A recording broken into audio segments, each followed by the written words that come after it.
Okay, I'm going to show you how to attach the upper and lower joints of your clarinet. This is the trickiest part of attaching your clarinet. The first thing to remember is just the same as what you already know. All this key work here can be pretty fragile, so you don't want to put a lot of pressure on it.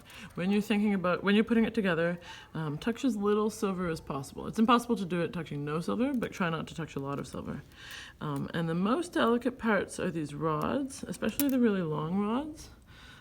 So try not to touch them at all. It's okay to press the keys, those are pretty sturdy. If you press like right here, that's okay, but try not to touch the long rods. Okay, so this is how it goes together. You see that the keys are lined up?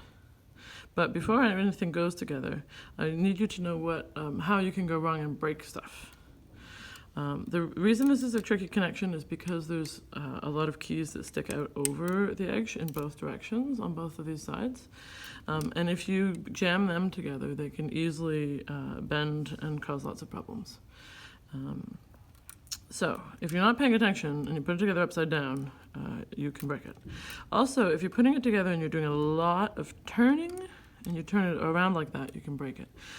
So you have to be careful to keep things pretty lined up. You can wiggle it, of course, as you put it together, but don't just kind of put it on and crank around and around. Just wiggle a little back and forth wiggles.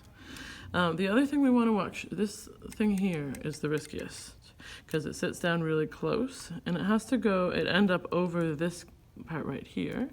And that means that when you press these fingers down, this little hole will close. So what we actually want to do when we put it together, see how close that is? We want to lift this out of the way. Okay, so if you wiggle it, you can see these keys that are going up and down. Those are the ones. And so if you press these keys, it'll lift it out of the way. So here I'm on the upper joint.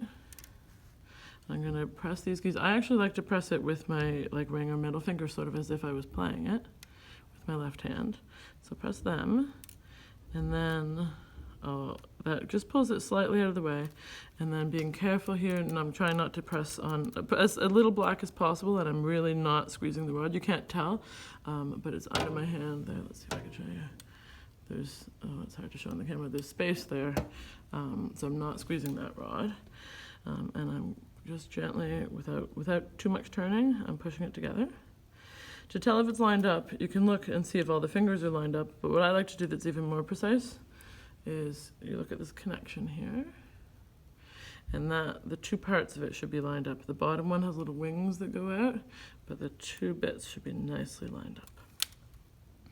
Okay, don't touch too much black. Make sure you don't bang keys from one part onto the other part, and then push down here to lift that little guy out of the way. All right, there you go.